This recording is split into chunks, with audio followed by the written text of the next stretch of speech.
Part 1. Read the words car, American, scarf, carpet, ticket, scooter, Chuko, packet, sky, cup of coffee school, of course, because, like, look, milk, plastic, talk work, ask, gold, goat, girl, glass, bag, seat, Sam, Saturday, Sunday, sailing, sensible, outside, seaside, zoo, Z, zip, buzz, peace, price. Part 2. Read this story. I'm Senior Ransford of New York. Ransford began again. I fell off a yacht. I'm hungry. The man's only answer was to raise with his thumb the hammer of his revolver. Then Ransford saw the man's free hand go to his forehead in a military salute, and he saw him click his heels together and stand at attention. Another man was coming down the broad marble steps in Iraq, slender man in evening clothes. He advanced to Ransford and held out his hand. In a cultivated voice marked by a slight accent that gave it added precision and deliberateness, he said, "It is very great pleasure and honor to welcome Mr. Sanger Ransford, the celebrated hunter, to my home." Automatically, Ransford shook the man's hand. "I've read your book about hunting snow leopards in Tibet, you see," explained the man. "I'm General Zaruf." Ransford's first impression was that the man was singularly handsome. His second was that there was an original, almost bizarre quality about the general's face. He was a tall man past middle age, for his hair was a vivid white, but his thick eyebrows and pointed military moustache were as black as the night from which Ransford had come. His eyes, too, were black and very bright.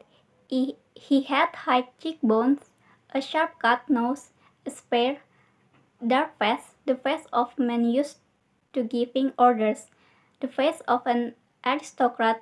Turning to the giant in uniform, the general made a sign. The giant put away his pistol, saluted, withdrew.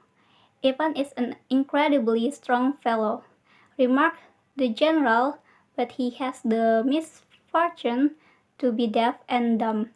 A simple fellow, but I'm afraid, like all his face, a bit of savage." "Is he Russian?" "He is Cossack," said the general, and his smile showed red lips and pointed teeth. "So am I." "Come," he said, "we shouldn't be chatting here. We can talk later. Now you want clothes, food, rest. You shall have them. This is most restful spot."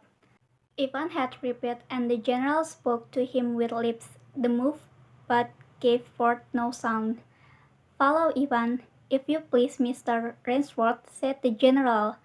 "I was about to have my dinner when you come. I'll wait for you. You'll find that my clothes will fit you, I think." Part 3. Read this news. Born a year after the September 11, 2001 attacks, Esmatullah Omari grew up to despise America.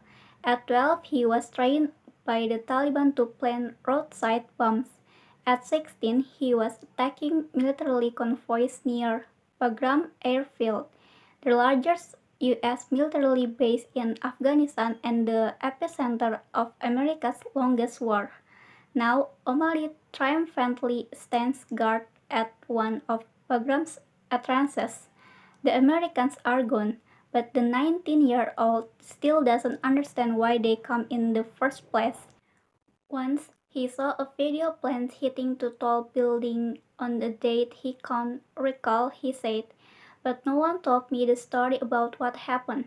Thousands of Americans who were either toddlers, infants, or born after 9/11 joined the U.S. military to serve their nation, combat terrorism, and foster democracy in Afghanistan.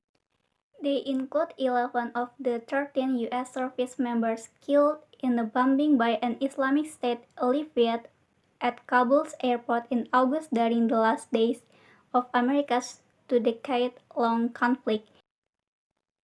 In Afghanistan, a parallel generation of Taliban fighters battled the Americans, their lives also distinctly shaped by the 9/11 attacks. Many were children when they first tasted war, trading their childhood for what they were told was their duty as Muslims. But they grew up in a world where the 9/11 attacks were either obscure or misrepresented in their lives. It was an alternate universe where a lost generation of rural Afghan youths had few opportunities and never benefited from billions of dollars in Western aid money that elevated the lives of countless Afghans, filling the void where Islamic schools known as madrasas shaped the minds of future young Taliban fighters. Their learning and their childhoods inevitably cut short by the lure of jihad or holy war.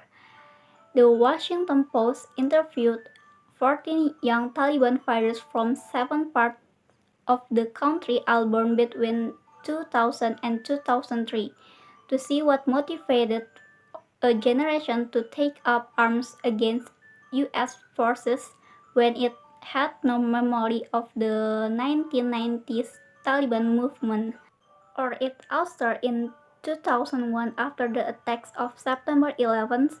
What does their future look like in the new Afghanistan?